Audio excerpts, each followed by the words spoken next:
नमस्कार दोस्तों, आप सभी का स्वागत करते हैं यूकेपीएससी क्रैकर में। तो नई वैकेंसी निकली है महिला सशक्तिकरण एवं बाल विकास में। तो इसमें जो है आपके जो फॉर्म है वो आज से भरे जाएंगे। जो पोस्ट आपकी रहने वाली है आंगनबाड़ी कार्यकर्ता और सहायिका की ये पद रहेंगे।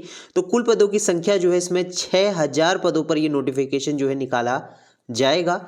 इसके साथ ही हम बात करेंगे कौन कौन से इंपॉर्टेंट डॉक्यूमेंट्स आपके पास होने चाहिए फॉर्म भरते समय, क्या गलतियां आपको नहीं करनी है फॉर्म भरते समय, तो उनके बारे में हम डिटेल पर बात करेंगे। अगर आप चैनल में नए हैं, चैनल ज़रूर सब्सक्राइब कर लीजिए। लेटेस्ट अपडेट के लिए हर एक जानकारी आपको हमारे चैनल के द्वारा आपको मिलेगी।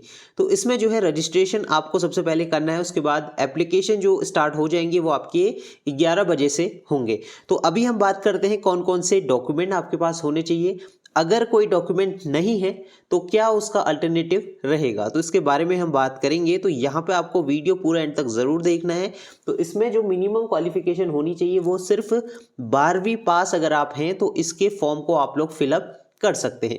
तो कौन कौन से डॉक्यूमेंट की रिक्वायरमेंट रहेगी, फॉर्म भरने की क्या क्या स्टेप रहेंगे, उसके बारे में हम बात करते हैं।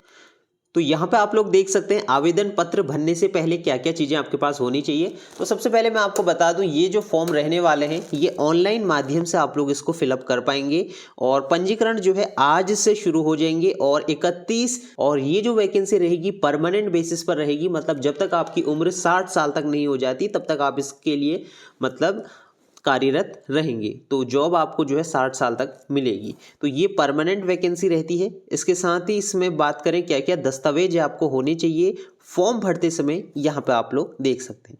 तो यहाँ पे जो आवेदन आपको करना है, 18 साल आपकी जो है न्यूनतम आयु होनी चाहिए। उम्र जो है 18 साल, कम से कम आपकी 18 और मैक्सिमम जो है आपकी 35 साल तक जो है उम्र होनी चाहिए।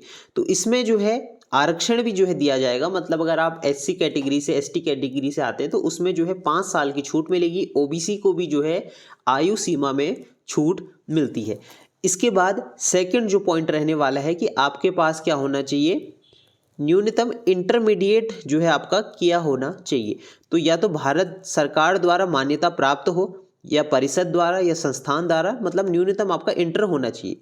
या तो आपने उत्तराखंड से करा है, उत्तर प्रदेश से करा है, या फिर दिल्ली बोर्ड से करा है, या फिर आपने सीबीएसई बोर्ड से भी करा है, किसी भी बोर्ड से करा है तो इंटर आपका होना ज़रूरी है, मतलब 12वीं पास आपने करा होना चाहिए। इसके बाद जो नेक्स्ट पॉइंट आपका रहेगा, आवेदक उसी राज्य उसी ग्राम की निवासी होनी चाहिए। देखिए ये थोड़ा इम्पोर्टेंट रहेगा कि जो आवेदक होगा उसी ग्राम की निवासी होनी चाहिए जिस राजस्व ग्राम में जो है आपका केंद्र स्थापित किया गया हो। मतलब वहीं पे आप आवेदन कर सकते हैं जहाँ पे जो है आपका आंगनबाड़ी या फिर आपका केंद्र जो है स्थापित किया गया हो। ठीक है, तो यहाँ पे लिखा गया है, जैसे अगर आप अल्मोड़ा की बात करें तो वहाँ पे अगर आप कोई गांव की बात करें तो वहाँ पे अगर आप करते हैं तो वहाँ पे आपका आंगनबाड़ी केंद्र होना ज़रूरी है। ये नहीं कि आप कहीं ऐसी जगह आवेदन कर रहे हैं जहाँ पर सीट भी नहीं है और आंगनबाड़ी भी नहीं है। तो ऐसी जगह आपको आवेदन करना है जहाँ पे कि आपका आंगनबाड़ी केंद्र हो। ठीक है, तो ये चीज़ हो गई। इसके बाद बात कर लें ये वरीयता। वरीयता मतलब होती है कि उनको जो है प्रेफरेंस दिया जाएगा, मतलब उनको जो है उनका नंबर पहले आने की उम्मीद है। तो क्या कारण हो सकता है, अगर आप सहायिका हैं, मतलब अगर आप पूर्व में आंगनबाड़ी सहायिका रह चुकी हैं या फिर पूर्व में आपने सेवा दी है आंगनबाड़ी कार्यकर्ता के रूप में, या फिर आपने छोड़ दिया था, या फिर आप विधवा हैं, या फिर आप तलाकशुदा हैं, अगर ये हैं तो इनके डॉक्यूमेंट भी आपके पास होना चाहिए। विधवा के जो पक्के कागज होते हैं वो होने चाहिए, तलाकशुदा का जो आपका रहता है डॉक्यूमेंट वो होना चाहिए। ठीक है, ये है तो आपको वरीयता दी जाएगी। सहायिका के लिए बात करें तो पूर्व में अनुभवी किंतु वर्तमान में सेवा में ना होने वाली सहायिका। ठीक है, अगर एक्सपीरियंस है तब भी आपको मिलेगा, और अगर आप विधवा या तलाकशुदा हैं उनके लिए भी रहेगा। और काफ़ी बच्चे पूछ रहे थे कि क्या हम अनमेरिड हैं तो क्या हम इसके फॉर्म को भर सकते हैं। बिल्कुल, मैरिड हो, अनमेरिड हो, तलाकशुदा हो, हर कोई इसके फॉर्म को फिलअप कर सकता है। ठीक है, तो ये चीज़ें हो गई। यहाँ पे आपको किस तरीके से अपने डॉक्यूमेंट को अपलोड करना होगा, यहाँ पे आप देखें कोई भी गलती आपको नहीं करनी। हाई स्कूल 10 की जो है अंक तालिका आपको लगानी है। इसके बाद 12वीं की अंक तालिका मतलब मार्कशीट आपको लगानी है। इसके बाद उप जिलाधिकारी द्वारा स्थायी निवास प्रमाण पत्र ये होना ज़रूरी है, मतलब स्थायी निवास प्रमाण पत्र जिसके पास नहीं है जल्द से जल्द बना लें। किस तरीके से बनाना है उसके लिए आप CSC केंद्र होते हैं वहाँ पे जाके आप पता करें, वो आपका 1 हफ्ते के अंदर बना के आपको दे देंगे। परिवार रजिस्टर, देखिए काफ़ी लोगों का जो नाम है वो परिवार रजिस्टर में नहीं है, तो उसके लिए आप लोग क्या करें उसके बारे में हम आगे बात करते हैं। और अगर आप कोई आरक्षण लेते हैं तो उसमें कौन कौन से डॉक्यूमेंट लगेंगे, जैसे OBC का है तो वो आपके पास होना चाहिए, EWS का है तो वो होना चाहिए, SC ST का भी अगर है तो वो लगा सकते हैं। अगर आप कोई वरीयता लेते हैं जिसमें कि आपके पास जो है प्रमाण पत्र होना ज़रूरी है। अगर आपने पूर्व में सेवा दी है बाल विकास परियोजना अधिकारी के द्वारा न्यूनतम 1 वर्ष का संतोषजनक जो है अगर आपने अनुभव है, एक्सपीरियंस है, तो आप इसको लगा सकते हैं। ठीक है। और अगर आपका विधवा का अगर आप लगाते हैं तो पति की मृत्यु का जो है प्रमाण पत्र आपके पास होना चाहिए।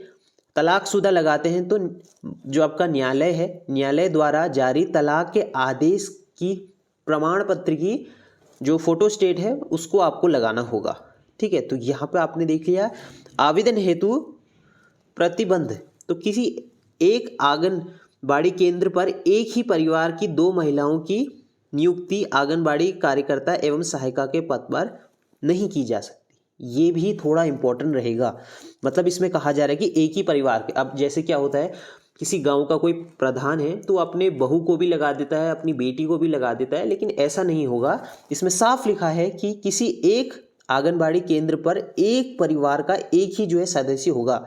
2 महिलाओं की नियुक्ति आंगनबाड़ी केंद्र एवं सहायिका के पद पर नहीं की जाएगी। तो ज़्यादातर क्या करते हैं प्रधान लोग जो हो गया, जो भी मतलब पहुंच वाले होते हैं, वो अपने परिवार के ही लोगों को उसमें लगा देते हैं, फिर बाद में विवाद होता है। तो इसमें साफ लिखा जा रहा है या तो आप एक ही जना अपने परिवार का यहाँ पे नियुक्त कर सकते हैं। ऐसा नहीं कि अपने परिवार के ही सब लोग लगा दिए और गांव वाले सिर्फ देखे रहेंगे, ऐसा नहीं होगा। ठीक है। इसके बाद हम बात करते हैं आपको पंजीकरण किस तरीके से करना है। तो उसके लिए हम डिटेल वीडियो बहुत जल्द लाएंगे, क्योंकि अभी जो है पोर्टल ओपन नहीं हुआ है, ऑनलाइन आवेदन अभी शुरू नहीं हुए हैं। लेकिन जो मैंने आपको दस्तावेज बताए हैं वो आप तैयार कर लें, उसके बाद हम स्टेप बाय स्टेप अपने फॉर्म को भरेंगे। अगर कोई भी अगर आपके पास नहीं है उसको आप लोग जो है बनवा लीजिए। तो परिवार रजिस्टर की बात करें तो एक बार आप लोग क्या करें, यहाँ पे आप देख सकते हैं परिवार रजिस्टर अगर आपके पास नहीं है तो इस नंबर पे आप लोग एक बार संपर्क कर लें।